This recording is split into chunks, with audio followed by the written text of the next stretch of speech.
자, 여러분 안녕하십니까? 오경의 연결원입니다. 오늘은 그 Form Focused Instruction, 형태 중심 교수법에서 우리가 지난 시간에 Explicit Presentation of Forms를 하지 않았습니까? 그러니까는 교수자가 이 이제 규칙에 대해서 지금 문법 수업을 하고 있다는 거를 알려주면서 그 explicit하게 그 폼에 대해서 알려주는 방법입니다. 그러니까 implicit한 presentation of form은 그 implicit presentation of forms는 그 특별한 그 문법 교수법 자체가 필요하지 않죠. 대부분 이제 피드백의 형태로 이루어지기 때문에, 그리고 교수자와 대화를 한다든가 또는 학습자끼리 어떤 활동을 함으로써 이루어지기 때문에 교수의 역할이 거의 많이 없습니다. 그러니까 explicit presentation of form에 대한 것이 훨씬 더 임용시험에도 그렇고 많이 나오는 편이고, 교수의 역할이 강조되기도 하고요. 그래서 그 explicit presentation of forms에서 deductive, inductive, 그리고 abductive approach에 대해서 하도록 하겠습니다. 원래는 기본적으로 이제 deductive랑 inductive 이 두 가지를 얘기를 합니다. 이제 그 폼을 어떤 형태로 프레젠트 할 것인가, 이 방법론적인 차이인데, 그 브라운의 Teaching by Principle라는 책이 있습니다. 그 브라운의 Teaching by Principle에서 abductive approach가 이제 언급이 됐어요. 이제 짧게 한 문단 정도로 되었는데, 이게 이제 그 여러 예비 선생님들이나 또는 이 수업을 듣는 학생들이 매우 어려워하는 부분이라 이제 이 부분을 같이 넣습니다. 디덕티브 어프로치 먼저 말씀을 드릴게요. 디덕티브 어프로치는 간단하게 설명하면 룰 드리븐 러닝입니다. 그러니까 규칙 중심의 언어 수업이 되는 것이죠. 그래서 디덕티브 어프로치가 가장 여러분한테 익숙한 그런 문법 수업이 될 텐데, 이것은 우리가 그간 굉장히 오랫동안 많이, 그리고 지금 현재도 사용하고 있는 그래머 트랜슬레이션 메서드와 관련이 있기 때문입니다. 그럼 어떤 식으로 교수가 이루어지는가? 일단 이제 규칙을 먼저 알려줍니다. 그래서 그래마 포인트를 보통 보면 학습자의 모국어로 설명을 먼저 해줍니다. 그러니까 이게 이제 프레젠트 스테이지가 되는 거죠. 폼을 프레젠트 해줍니다. 그런 다음에 이제 학습자가 이 설명을 이해했다 싶으면 연습을 하는 거죠. 그 프랙티스 엑서사이즈가 대부분 이제 뭐 그 센턴스를 타겟 랭귀지로 바꾼다든가, 아니면 블랭크를 채운다든가 이런 식으로 많이 되어 있습니다. 그리고 대부분의 경우에 있어서 리딩하고 라이팅과 직접적인 연관을 가지고 있죠. 근데 이게 단점이 뭐냐면은 우리가 습득하고자 하는 그 언어를 이 오센틱한 텍스트에서 연습할 수 없다는 것, 즉 실생활에서 사용되는 그런 그 언어로 연습할 수 없다는 것. 그래서 이 디덕티브 어프로치로 문법을 배웠다 할지라도 그 다음에 사용하는데 조금 문제가 생기게 되는 겁니다. 디덕티브 어프로치에도 물론 장점이 있어요. 이 디덕티브 어프로치가, 그리고 그래머 트랜슬레이션 메서드가 현재까지도 굉장히 많이 사용되고 있는데 이유가 있습니다. 그래머 트랜슬레이션 메서드만 하더라도 우리 그 식민지 시대에 들어왔던, 일본을 통해서 들어왔던 그런 문법 수업이거든요. 근데 그게 지금까지도 이제 진행이 되고 있단 말이에요. 보통 학생들한테 물어보면 그래머 트랜슬레이션 메서드로 배웠다라고 얘기를 많이 합니다. 그 이유는 간편해서 그래요. 시간이 많이 안 걸립니다. 문법 수업하는데. 그리고 설명을 쭉 할 수가 있습니다. 그러면 이제 시간도 세이브가 되고 설명하면 그냥 끝나니까 연습할 시간이 되게 많죠. 그래서 이게 장점으로 작용할 수가 있습니다. 그리고 이제 그 랭귀지 어큐션에 있어서 이 인지적인 프로세스를 억날리지 한다. 특히 성인에게 있어서, 그러니까 성인들이 활용을 하면서, 언어를 사용을 하면서 문법 규칙을 익히는 것보다는 문법 규칙이 바로 이거다라고 설명을 해주면 인지를 바로 하겠죠. 그 다음에 이제 학습자 expectation을 풀필할 수가 있습니다.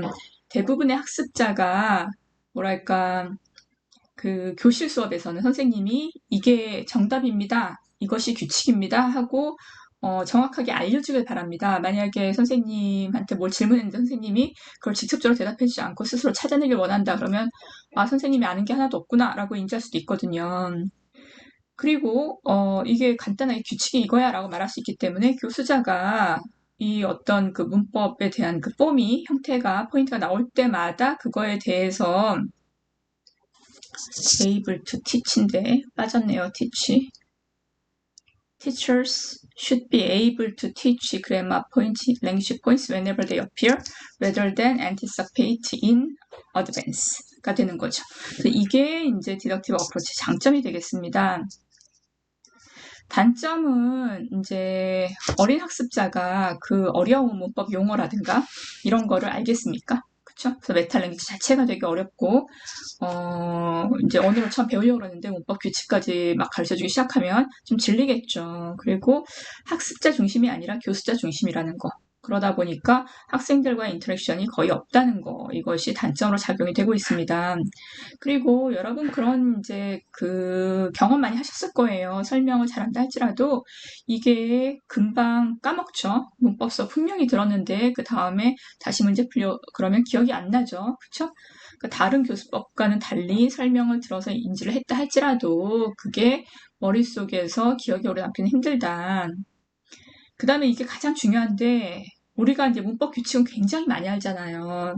제가 그 박사 과정에서 막 토론식 수업에서 문법 그 얘기했을 때 나온 규칙이 우리나라 이제 중학교 수준에서 중학교 학생들 다 알고 있는 그런 문법 규칙이었어요. 뭐 look forward to 다음에 왜 ing가 오는가 뭐 이런 거 그거 박사 과정 수업에서 막 토론해가지고 수업했는데 제가 다 아는 거 아닙니까?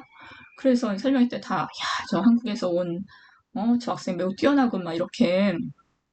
그게 왜 그러냐면은, 그래머 트랜슬레이션 메서드를 통해서 엄청나게 많은 문법, 그 규칙을 배웠기 때문에 규칙에 대해서 되게 잘한단 말이에요. 근데 그 규칙을 안다 그래서 제가 그 언어를 사용할 수 있다는 건 아니죠. 그래서 러닝 랭귀지는 규칙을 아는 게 아닌데 규칙만 알아서 뭐 하냐. 이런 단점들이 많이 제기가 되고 있습니다. 자, 그 다음에 인덕티브 러닝에 대해서 얘기를 해볼게요. 인덕티브 어프로치를 한다면 학습자가 처음에 받는 거는 규칙이 아니에요. 이그젠플을 먼저 받습니다. 예를 쭉 받은 다음에 그 예에서 규칙을 뽑아냅니다. 그런 다음에 규칙을 인지를 하며 그때 프랙티스를 합니다. 그래서 프랙티스를 한 이후에 마지막에 이제 프레젠테이션 아니 프로덕션 스테이지에 자연스럽게 어플리케이션을 하게 됩니다. 이 오토매틱 어플리케이션은 이제 스피킹하고 라이팅에서 활용한다는 얘기가 되겠죠. 그래서 이 인덕티브 어프로치는 First Language Acquisition, 모국어 습득과 거의 비슷하다. 그러니까 어린아이들이 되게 인풋을 많이 받은 다음에 그 규칙을 알게 되는데 그런 거랑 좀 똑같다. 그러니까 처음에 이제 이 L2의 regularity, 패턴 이런 형태 이거를 인지를 하고 그 다음에 혼자 공부를 해서 아 이게 규칙이구나 라고 깨닫는 그런 과정을 이제 거친단 말이에요. 그래서 이게 이제 방법이고 이걸 조금 더 자세하게 설명을 하면 왜냐하면 이제 인덕티브 러닝에 익숙하지 않은 학습자가 되게 많기 때문에 일단 확실한 거는 학습자가 스스로 그 규칙을 레귤러치나 패턴이나 폼이라든가 이 룰을 인지를 했을 때 훨씬 더 쉽게 그 규칙을 기억할 수가 있습니다. 그리고 이 디스커버리 러닝이라는 건 결과적으로 되게 사이클 오브 트라이얼 앤 에러라 그래서 트라이를 해보고 그 다음에 에러가 나오면 그 에러를 바탕으로 다음 단계를 다시 트라이를 해보고 또 에러가 나오면 그거를 바탕으로 또 다음 단계를 해보고 이런 과정을 겪거든요. 그래서 가이던스, 이제 교수 역할은 피드백과 가이던스를 준다는 거예요. 예를 들어 이런 거죠. 교수가 처음에 주는 거는 이 두 가지입니다. She has lived in Seoul for 10 years. 그 다음에 she has lived in Seoul since 2004. 그럼 이제 교수자가 이 두 개를 보고 한번 차이점을 찾아봐라. 그러면 뭐 포랑 센스 다르다 뭐 이런 거 S 붙었다 안 붙었다 뭐 이런 거 나오겠죠. 그런 다음에 이 두 개를 주는 거예요. 이게 첫 번째 스텝, 얘가 두 번째 스텝. 두 번째 거를 주면 여기 들어가는 건 뭘까요? 이렇게 물어보면 아 모양이 똑같이 생겼잖아요. 학생들이 쉽게 알겠죠. 아, 참에 들어가는 거 4예요. 두 번째 since예요. 이렇게 할 수 있겠죠. 자, 그런 다음에 세 번째 규칙을 주는 거예요. 자, 그럼 여기에 들어가는 건 뭘까요? 그러면 이번에는 생각을 해야 된단 말이에요. 여기에 도대체 뭐가 들어가는지. 그러면 다시 한번 이 for 10 years since 2004, for 7 years since 2007 이 이그젠플을 보면서 두 개의 차이점이 뭔지 규칙을, 패턴을 생각해내려고 애를 쓰겠죠. 그래서 만약에 이제 그거를 혹시 이게 아닙니까? 라고 트라이얼 하는 그런 시기가, 그런 거를 그런 어떤 시도를 할 때 교수자가 가이드를 주거나 피드백을 주거나 이런 식으로 해서 스스로 규칙을 찾아낼 수 있게. 그래서 이제 학습자가 또 다음에는 이렇게 기간, 복수 형태 기간이 오는 거구나. 그 다음에 since 다음에는 어떤 시간의 시점, 이게 오는 거구나, 이걸 인지할 수 있게끔 도와주는 거예요. 그럼 이 인덕티브 어프로치의 장점은 뭐가 되냐면은 이 규칙이라는 게 학생들이 스스로 발견을 해내는 거기 때문에 학생들이 가지고 있는 인지 구조, 이거를 바탕으로 해서 이게 생각을 해내는 거란 말이에요. 만약에 규칙이 그냥 제시가 된다, 디덕티브 어프로치에서처럼, 그러면 그 규칙이 학습자의 발달 단계에 해당하지 않는다면 소용이 없습니다. 받아들여지지가 않는 거예요. 난이도가 높기 때문에. 그리고 두 번째는 이 학습자가 어떻게든 규칙을 찾아내려고 노력하는 과정에서 인지적인 깊이도가 높아진다는 거예요. 세 번째는 뭐냐면 학습자가 능동적으로 러닝 프로세스에 참여할 수 있다는 거죠. 그러니까 디덕티브 어프로치에서 가만히 앉아서 어려운 문법 규칙 듣다 보면 얼마나 재미가 없겠습니까? 근데 인덕티브 어프로치 뭐 팀별로 해가지고서 막 규칙을 찾아낸다. 그럼 좀 액티브한 활동을 할 수가 있겠죠. 그리고 학생들 중에는 자신의 이제 학습 스타일이, 러닝 스타일이 패턴을 잘 찾는 그런 학생들이 있어요. 또는 이제 프로블럼 솔빙을 되게 좋아하는 학생들이 있어요. 그러면 그 학생들한테는 이 어프로치가 도움이 되겠죠. 그리고 다른 학생들과 이제 프로블럼 솔빙을 하면서 우리나라 같은 경우에는 다 한국어만 쓰기 때문에 아닐 수도 있지만 여러 개의 언어를 쓰는 학생들이 모여있을 경우에는 그 타겟 랭귀지를 훨씬 더 많이 사용하게 되겠죠.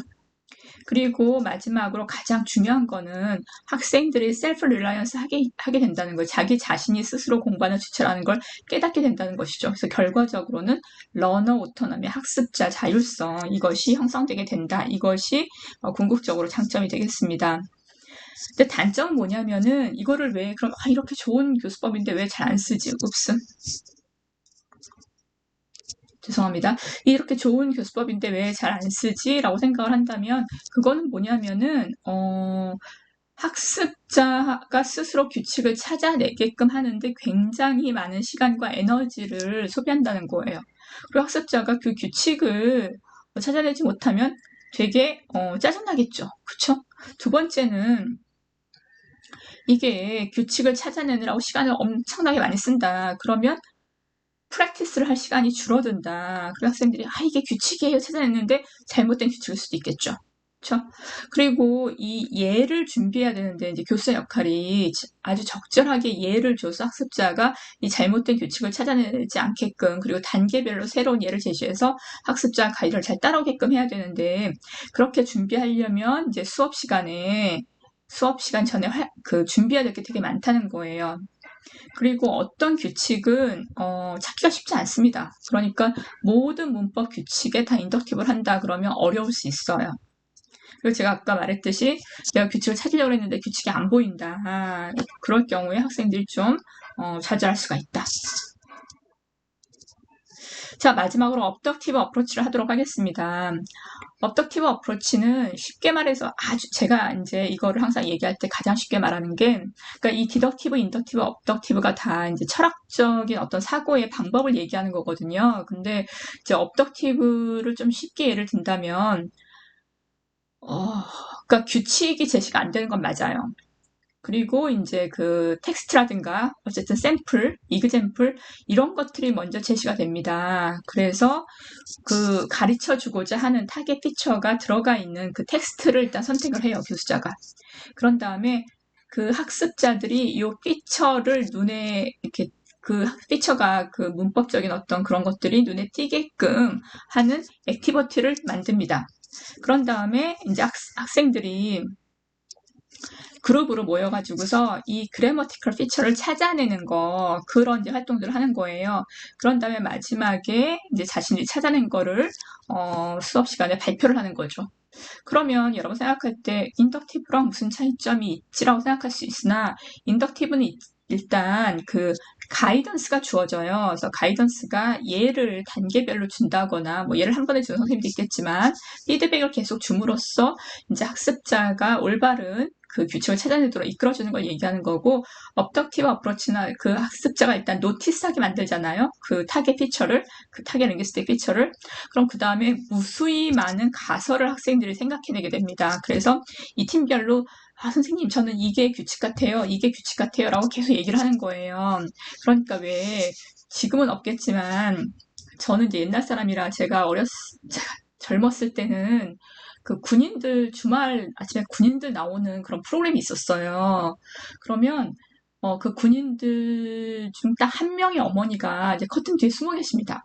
그런 다음에 이게 누구의 어머니일까요? 막 그러면 군인들이 막 떼로 달려나가서 우리 어머니가 맞습니다. 막 그런 거 해요. 이게 그거랑 똑같습니다. 그러니까 가설들이 무수히 많이 나오는 거예요. 저는 이 가설이 맞다고 생각합니다. 우리 어머니가 맞다고 주장하는 것처럼. 또 어떤 경우에는 정말 뭐 100% 어머니가 아님에도 불구하고. 왜냐하면은 어머니가 맞으면 그때 휴가를 줬나? 막 그랬었거든요. 그러니까는 어떻게든 그 가설을 아니, 자기 어머니임을 이제 되게 바라고 맞기를 바라는 거죠. 그래서 이 업덕티브 어프로치도 수업 시간의 활동이 정말 거의 그 진배 없이 그렇게 내가 말한 가설이 맞습니다라고 계속 가설을 제시를 하는 거예요. 그럼 선생님이 그 가설은 이러저러한 이유로 틀렸어. 그 가설의 이런 부분을 생각해보면 어때라는 걸 계속 얘기를 해줘요. 그래서 학습자가 그 규칙을 마침내 이해하게 되는 그런 과정을 거치게 되는 것입니다. 자, 오늘은 이렇게 해서 그 인덕티브, 디덕티브, 업덕티브 어프로치에 대해서 끝냈는데요. 여러분이 뭐 그 문법 수업 어렵게 생각하지 마시고 explicit presentation of a form에 이 세 가지 형태가 있는데 그 중에서 이제 디덕티브와 인덕티브가 가장 많이 사용이 되고 최근에 장려되는 것은 인덕티브 어프로치다라고 생각하시면 될 것 같습니다. 자, 오늘은 여기까지 하고 마치도록 하겠습니다. 여러분 수고하셨습니다.